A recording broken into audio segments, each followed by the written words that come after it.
This is Kevin Pruitt with another episode of Rising Tide Startups, and my guest today is Vince Cavin. Vince, thanks for joining Rising Tide.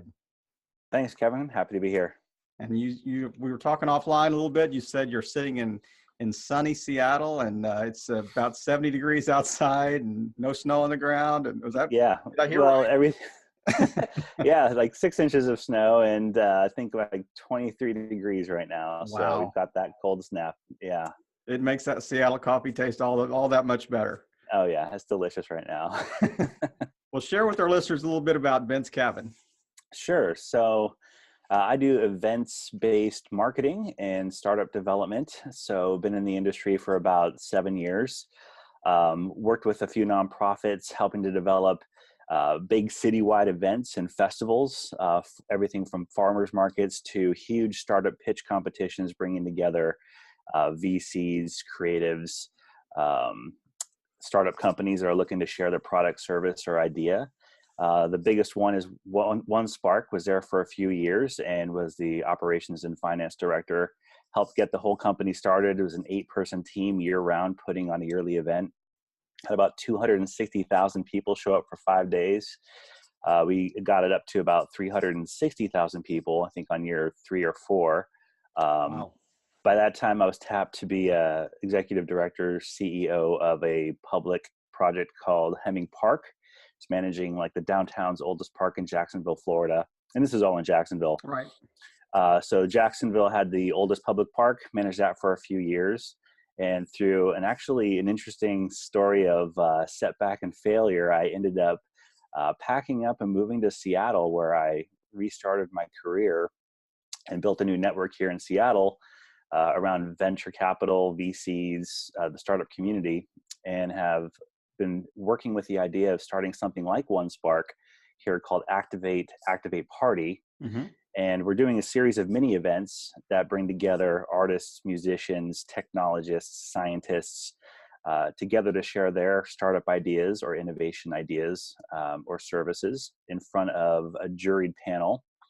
And what this does is help us build this sort of stakeholder community and momentum and brand as we lead up to the large festival we want to have in 2020. Right. I saw on the website that there you have some mini events that are kind of, teasers for this larger event that's happening in 2020. Exactly. Yeah, we just had a couple that were sponsored by WeWork Labs. We're helping the first WeWork Labs organization in Seattle get some startup companies, and so helped Elizabeth Scanlon over there with about 15 companies for her new setup. And we're moving on to a few other companies such as cannabis, because it's legal here, and then arts and music, different communities around the city as we sort of build up our brand and momentum and get things rolling. So you said WeWork Labs, that's connected to the co-working spaces? Is that part of the same family of companies? It is. So they took over a few different companies recently. One was Flatiron School, and that's sort of a training and development boot camp for startups looking to sharpen up their skills, get that development they need to build a good product or service. That's been integrated with essentially a business incubator, which is what WeWork Labs is. Okay. So they're finding out who needs different skill sets, and that Flatiron School is now working with those companies as they bring them in, the different people that could use that training and the resources and network that WeWork can provide. So right. Pretty exciting. They have a few labs programs on the East Coast, and I think this was the first one on the West Coast, and they just opened Portland recently. I mean, WeWork just exploded. I mean, it is amazing, the growth on if you really break it down, it seems like a very simple idea of co-working spaces. There were co-working spaces before. It's just they seem to have really, kicked it up to the next level and really done those well. So yeah, they know their customer extremely well. I think they figured it out. They cracked the code. They did a lot of things that Regus was probably one of the biggest ones. Right. That they didn't do. They figured out how to work with Facebook or Google to plan offices. Yeah. And they figured out that the whole thing is about systems thinking, right? So now they've got, not only are you working, but what are you doing while you're working? You're building startups. Oh, and we can help you build up your startups, and you need some skills that can make you a better startup. Well, we've got that too. not to mention all the amenities and everything else. I mean, it's interesting to see kind of contrast. I mean, you can think back of like, look at Apple versus IBM, look at, or Apple versus HP, look at Walmart versus Amazon. I mean, where, the so-called leader at the time, made a strategic error in thinking about, what the future was going to look like.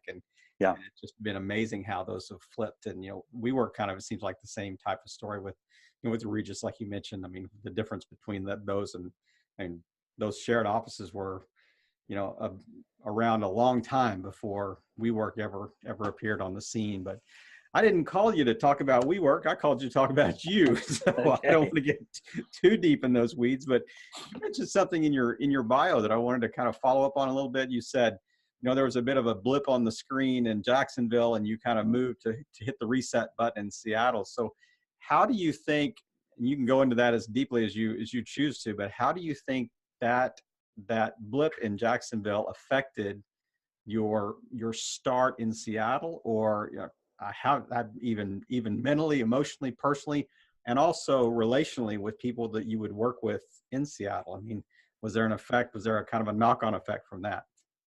Yeah, it was certainly like the biggest professional setback at the time. It was really hard for me about 2.5 years ago. It was a very public ordeal that I went through. We were going back to the city for to increase our funding pool, and the city just wasn't going to give it because they said, you're doing events and marketing, and to try to solve our homeless problem really was the issue. The public space had tons of homeless people there, and I think they were Right. looking for a silver bullet. And I was like, look, the best practice is to do events and marketing to bring more people in, because you can't kick people out. And they were like, no, you need to bring in more security forces. And, we don't think you're the right guy to lead it to the next stage. And I said, all right, well, I guess I'm going to step down and move on. So it was a pretty divisive decision. Some board members that I had quit because they were upset about the having to let me go. I Mhm. thought I could do the next stage for sure, but just decided that was the better situation for me to leave and step Right. down and do the big thing for the organization, which Right. ultimately was the right thing to do.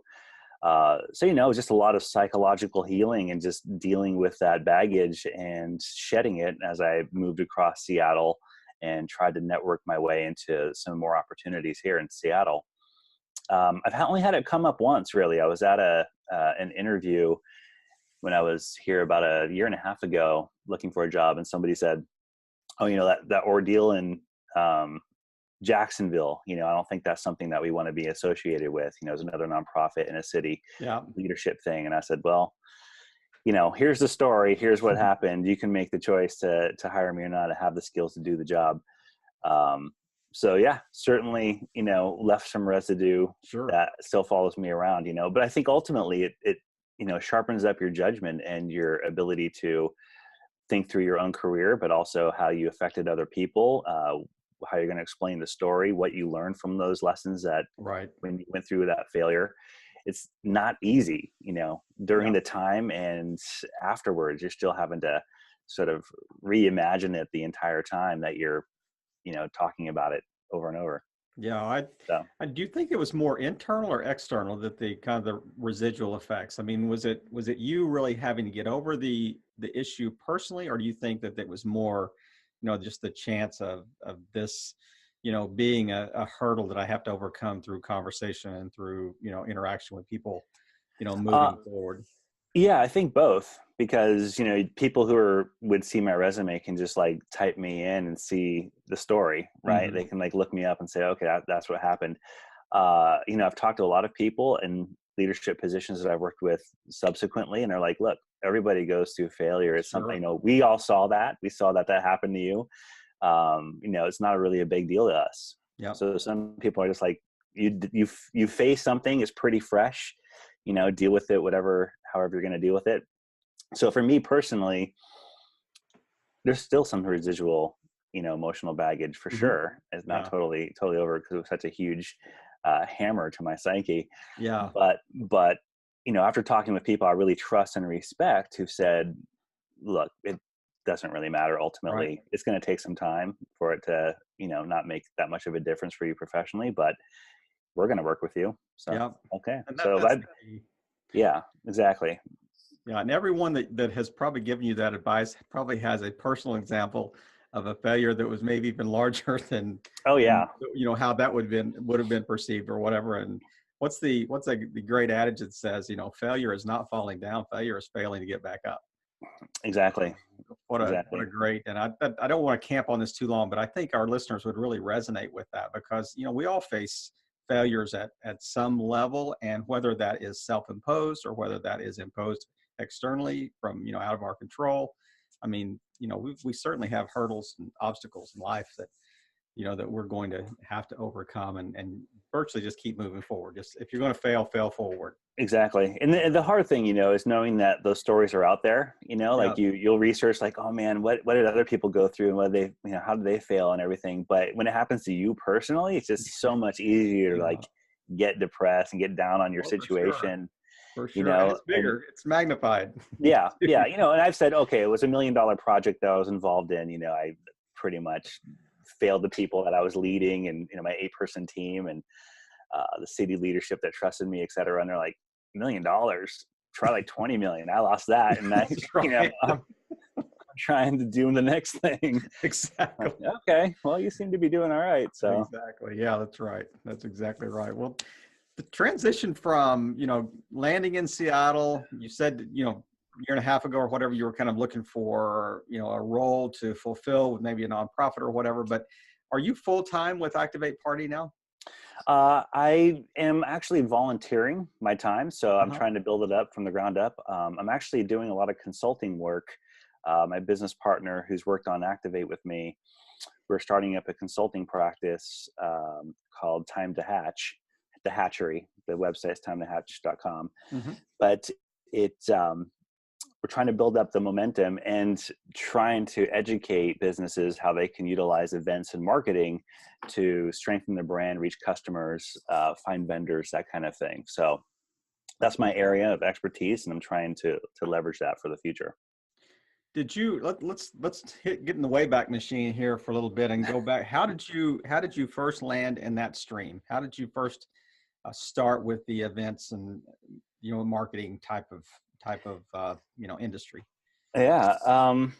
In college, I was doing some student leadership stuff, and I was telling myself at the time, I was actually have a religious studies background. I was really into yoga and Buddhism, et cetera, back Mhm. in the early 2000s, and my role was to build up the student awareness on campus in its totality through doing events. And I thought, if I could do this full time when I get out of college, I'll be really happy. This is a lot of fun. You meet people, you're doing something creative, right? You're putting on interesting programming, and people are having fun. So Typical career path for a religious studies major. exactly.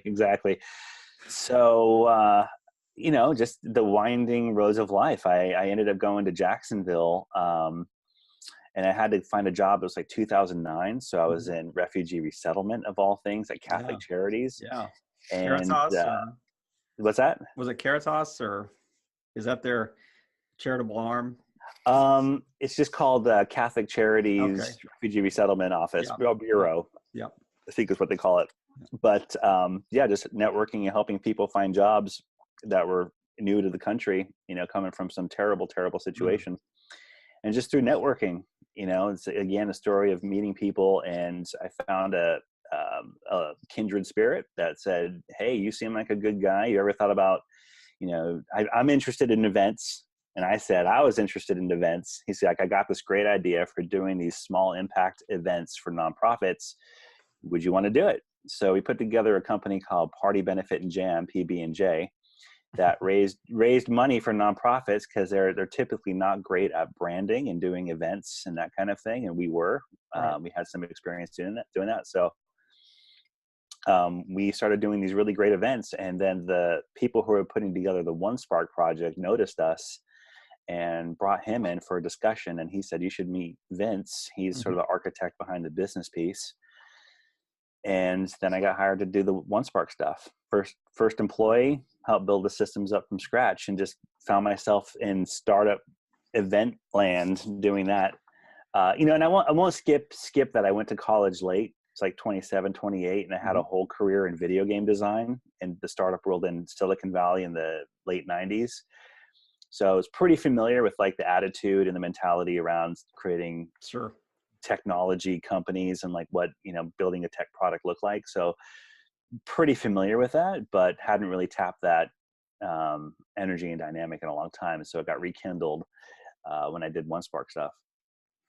Well, that's a perfect segue into kind of the next little bit that I wanted to talk about was like, how do you, based on what you're doing right now, how do you identify who your kind of your avatar, your key client would be for, say, the Activate events? Yeah. So right now we're looking at early stage startups, Hmm. and early stage is typically they have some sort of minimal viable product. We'd like to Sure. see that just so they Right. have something to showcase. Um, Do they we need to want be to up and running, or kind of they be pre-revenue? I mean, Pre-revenue is fine. mhm. Yeah. But I think because we're positioning it as this is your opportunity to pitch your idea in front of people who want to test the product and or invest in it. So we're Right. bringing investors and potential customers to the table in our events. Hmm. Each small event right now is about 100 people. So we want these people to be excited about what you have. It's not just an idea, that Right. you've got It's got to be a something that prototype of some kind. Yeah. exactly. Yeah. Yeah. Super early live or just about to launch and like, hey, Hmm. we're ready. This isn't just, an idea that's blue sky thinking. So Right.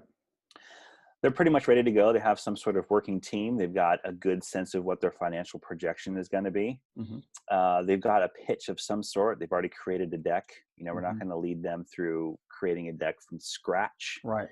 at this point. So we're, for example, right now we're have a website up looking for pitches, and we want people to submit a pitch deck and Hmm. submit a story, submit the two other team leaders who's going to pitch. So they got to be somewhat prepared, and Right. we'll evaluate that to say, okay, they're ready to pitch in front of these.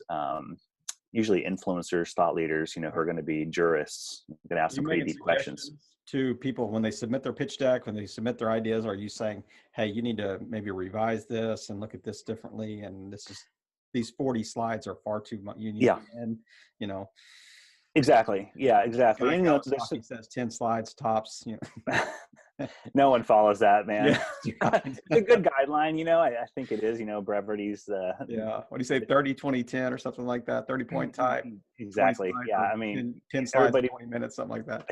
everybody puts way too much text on everything, Yeah, it's like what? exactly. But yeah, we tell them, hey, look, this would make a lot more sense. Just keep it short. If people are interested, they're Hmm. going to come and talk to you about more detail. Try to create as many images as possible, just because we want this to be a fun Right. event. So there is that element too. We don't want it to be like a dry, sort of a long form Hmm. pitch. You've got about 5 minutes to tell your story and explain yourself, with a chance to win some sort of awards at the event. If it's time at WeWork, or it's cash prizes, or opportunities with vendors, that's what we're trying to create to open those doors for these companies. So they've got to be pretty sharp and with it, ready to go day of. Just there's those technical things like you can't openly ask for money because not everybody's an accredited investor in the room. So we make Mm. sure that people are, following the rules and staying on brand, really on their brand, Right. hopefully. But I'm assuming that you would have, and it's kind of a networking event as well. You're kind of exchanging information and, hey, let's follow up with a copy, later with I mean, I'm assuming VCs would be there. Yeah, yeah, they are. So yeah, my connections here have been largely angel investors, Right. but we do have some VCs that are coming up and responded to the emails. I'll be there, and whether or not I see them, I don't know. It's kind of crazy during the events, but what we're hearing is that a lot of conversations are happening outside of the events, and Hmm. that's really the whole purpose behind Activate, is to create those connections so people want to have a further conversation with the companies afterwards. Can you, for our listeners' sake and mine as well, because I probably have used those terms interchangeably incorrectly. So differentiate between an angel investor and a venture capitalist. So angel investor typically works by themselves. They might have a small portfolio of companies. Hmm. They usually have a net worth of $1 million, right, in cash that they can put towards investing in companies.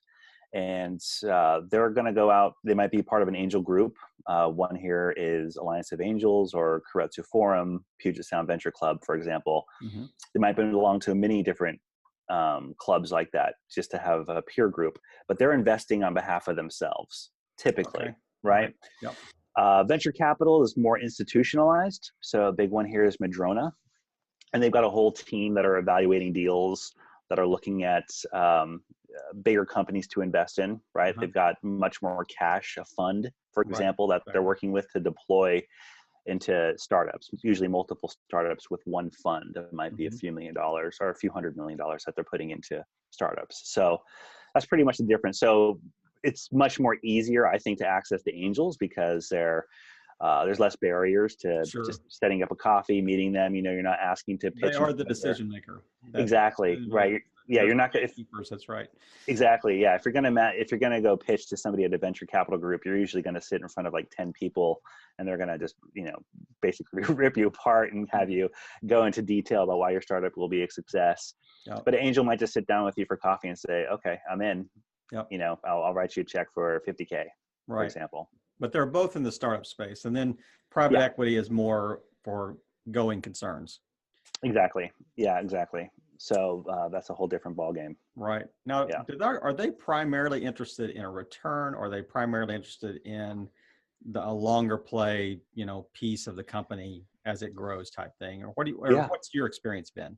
It seems to be typically depends on the investor for sure, but the question they got to answer is how are they going to get their money back? Right. I mean, that's certainly a key. And will there be more than I put in?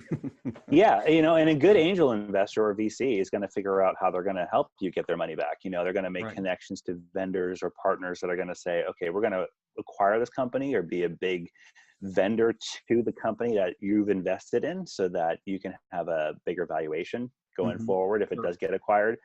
So hopefully they're doing their homework and they're helping you. They're not just passive as an investor. It does happen though, where you just need the cash and capital and you don't worry about their involvement.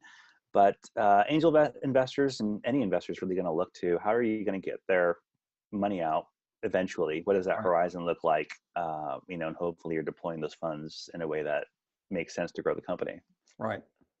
Yeah, I appreciate you kind of taking that little segue, and that's our first micro course that we're going to have is the investment side of things.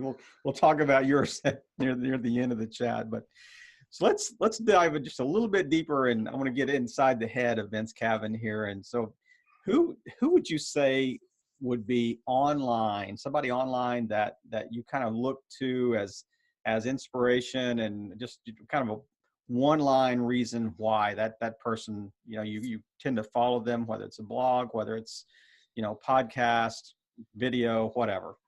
Is there one or two people that really jump out? Elon Musk. I saw that question. Elon Musk, he's just such an iconoclast, and he gets beat up all the time by the press and by some pretty big bureaucratic agencies. I mean, Department of Defense is bringing into question his capabilities because he smoked marijuana with Joe Rogan, or the SEC, right? Of course, he's made some mistakes. He probably shouldn't have said that, but he treats it as though it's like sport, right? Yeah. And he can afford to do that because he's got that kind of influence and power and money. But obviously, people are challenging him, even though he seems to have been right, and he's doing things for the betterment of humanity. Ultimately, it seems like his intentions are like, I'm going to do whatever it costs. I like Tim Ferriss a lot as a podcaster. I think he's just done a great job at putting himself out there and finding some of the best minds and talent, interviewing them for, and he's really great at just cutting to the chase and getting this sort of format that just moves along really quickly. Like him quite a bit. So you listen to an hour and a half podcast of Tim Ferriss and you think you've listened for like 15 minutes because he really is very good at his craft. So he's excellent. Totally understand. Is there an inspiring quote that you've got taped up beside your computer? You got a sticker on your MacBook, or you just kind of look at constantly that other than this idea of failing forward, is there a quote that really inspires you? Yeah, I really like the Swiss psychiatrist Carl Jung, Hmm. and he was a disciple of Sigmund Freud, and he's got this quote, "I'd rather be whole than good." And to me, that means you should look at trusting yourself and doing what you think is right rather than pleasing other people and doing what is expected of you, Kind of so that following that you're, gut intuition a little bit. yeah, and just, making sure that if you're going to be on your deathbed and you're rolling along through life and you've done things to seem good or seem acceptable to other people, you haven't really lived a whole life. You're going to miss out on developing certain parts of yourself or certain Hmm. aspirations. So, do what you can to really figure out who you are and live the life that you want to live to its fullest. What's that quote that talks about the two best days or two most important days of your life are the day you were born, and then the second one is the day you find out why, or something, Yeah. similar to that. I love those little those bumper sticker quotes that they're, so inspiring. That's one of the reasons I ask the questions, because I just love to hear, new quotes from all of our guests, because everybody has kind of a different take on something that is meaningful to them, and then to hear kind of the backstory of why that matters. So but I appreciate Exactly. you sharing those two things. But and as we're Yep. shifting in kind of the final stage of our chat here, I really want to drill down and kind of leave our listeners with this, this big value bomb at the end that we're affectionately referring to as the Rising Tide Micro Course Series. And I want to just give you space to, speak directly to our listeners and just say, okay, here's the 3 points that I really want you to really get around, my area of expertise and what I really want to lead you to. And so you have the floor, and take it away, and I'll wrap it up when Sure. we're done. Well, thanks, Kevin.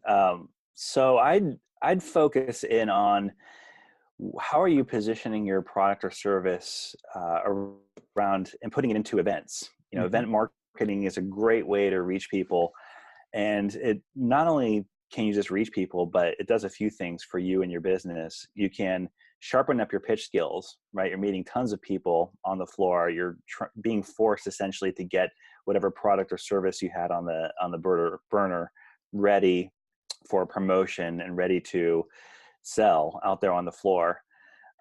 You get instant validation, instant feedback for an idea. So you might consider just testing some ideas like, hey, we've got this one product, but we're thinking about this other iteration later on. What do you guys think? And get some real good customer feedback right there. And they're just walking through looking for engagement. So it's a great way to touch base with people who are basically actively there looking to find interesting ideas. Right. Uh, so, that whole thing of marketing it before, of course, Hmm. companies like Sony, for example, are great at doing this, or Nintendo. They say, we're going to be at E3 and we have some special announcements to make. Consider what that might look like for your company. Maybe you're putting stuff on LinkedIn. Hey, I'm going to be at a certain event. We've got some exciting things to say. So before, during the event, and after, if that's through social media or maybe some newsletters, some way to reach people broadly digitally, but of course at the event, figuring out how to engage and create that buzz so that people can look for you at the event and follow up with you afterwards. And I'd say the third thing is the events are great just to put product in people's hands and on their phones. So, you could probably get them to install your app or Right. register for your newsletter, right? So right there, you can get some quick adoption of your product if you're savvy enough to make sure that they install something on their phone or they're signing up for your newsletter, some sort of takeaway that you can follow up with afterwards. So those would be like the three things. So get some validation around your ideas. Events are a great way to do that. Create buzz before, during, and after the event somehow through some marketing, and getting people to adopt the product or service by giving them something to take away. If it's a physical product or if it's an app, put it on their phone. And one thing that, as you were talking, I was thinking about the number three, kind of the way, get the product into people's hands.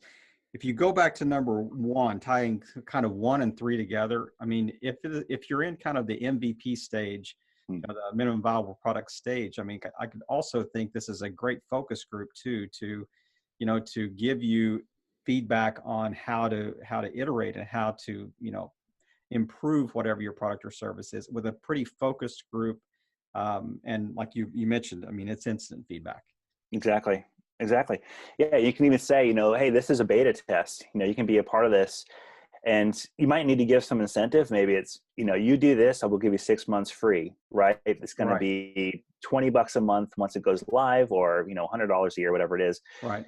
So we'll give this to everybody who's on our beta test, and lucky you're here and you get to try this out, and Exactly. hopefully it's solving the need that they have. So you want to get through that Yeah. whole conversation, but people are typically there at the events to experience something new. So you've already got a few steps ahead Yeah. to Yeah. get to that point of getting them to adopt what you have. And if they're at events like this, they probably have an early adopter mentality anyway, I would think. They're kind of on the Exactly. front end of that bell curve. So it's Right. They're probably open to the experience right away, right? for sure. So they're, like you're saying, they probably already reached that.